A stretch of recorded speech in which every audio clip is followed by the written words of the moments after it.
So if you're applying for disability, you are absolutely going to come face to face with this document, the Social Security Function Report. Now, I know it can feel like a ton of work, but it's also one of your most powerful tools. So today, we're going to demystify this form, SSA 3373BK, and show you exactly how to use it to tell your story, and tell it well. And that's the big question, isn't it? When you're already dealing with a health condition, the last thing you have energy for is a 10-page government form. It can feel like a mountain to climb. But let's try to reframe this. This isn't just another hurdle. It's your dedicated space, your chance to talk directly to the person who is deciding your claim. Exactly. So try not to think of this as some kind of test you have to pass. Instead, see it as your direct line to the decision maker. It's your opportunity to paint a really clear, detailed picture of what your life is actually like, in your own words. And in the next few minutes, we're going to give you the framework to do just that. All right, so first things first, let's talk about why this form is such a big deal. This isn't just some extra paperwork they make you fill out. No, this is a central piece of evidence in your disability claim.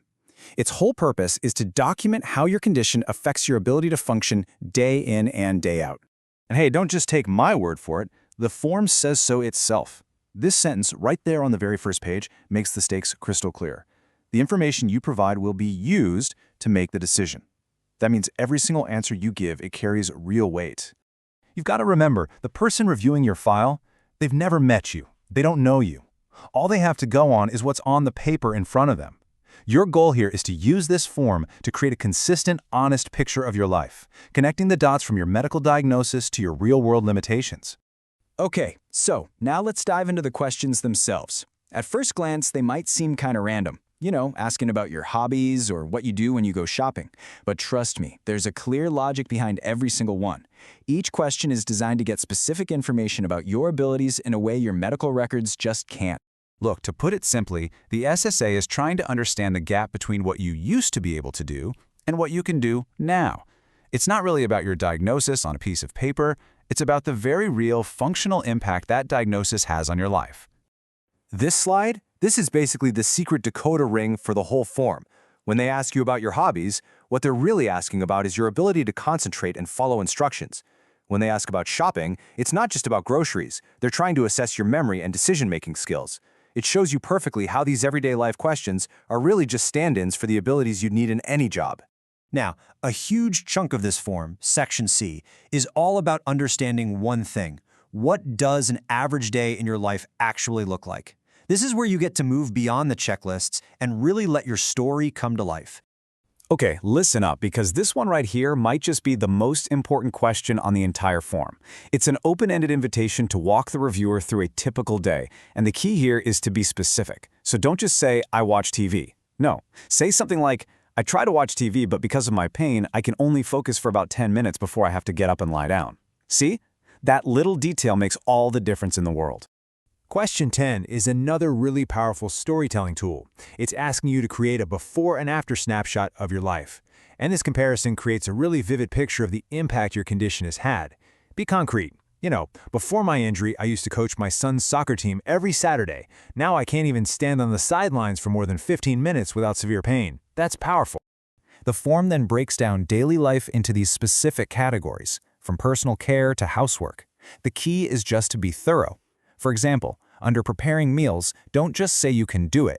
Explain if it now takes you twice as long, or if you have to sit down multiple times just to finish chopping vegetables. That context, that's vital. Okay, so we've covered a lot of the physical side of daily life, but the form actually goes deeper. It starts to investigate the non-physical abilities in Section D, and these are just as critical for holding down pretty much any job. You know, a lot of conditions, they're not just physical, right? They have cognitive or mental effects too. Question 20 gives you a specific checklist for this. This is your cue to describe how your condition affects your memory, your concentration, your ability to actually finish a task you start, or how you handle stress. And look, these are direct questions from the form. They are not trying to trick you. They're just trying to get a handle on your cognitive endurance. So be honest. If you often start a load of laundry, but then you forget to move it to the dryer for a whole day because of brain fog, that is exactly the kind of relevant detail they need to know. And hey, don't just breeze past the questions about your social life. When question 19 asks if you have problems getting along with people, they're not just trying to be nosy. They're actually assessing your ability to interact with supervisors, coworkers, and the public, which is, a fundamental requirement for almost any job out there. Okay, you get it. You understand the why behind all these questions now. So let's wrap this up with some essential, super practical keys to filling this thing out effectively. Think of this as your final checklist before you get started. These are your golden rules, okay? Be detailed. Always explain the why behind your answer. Be complete. A blank answer just creates more questions, so just write none or does not apply. Be consistent. Your description of your day in the beginning should line up with your answers later on. And remember, page 10 has that remarks section. It's your friend. Use it if you need more space to explain anything.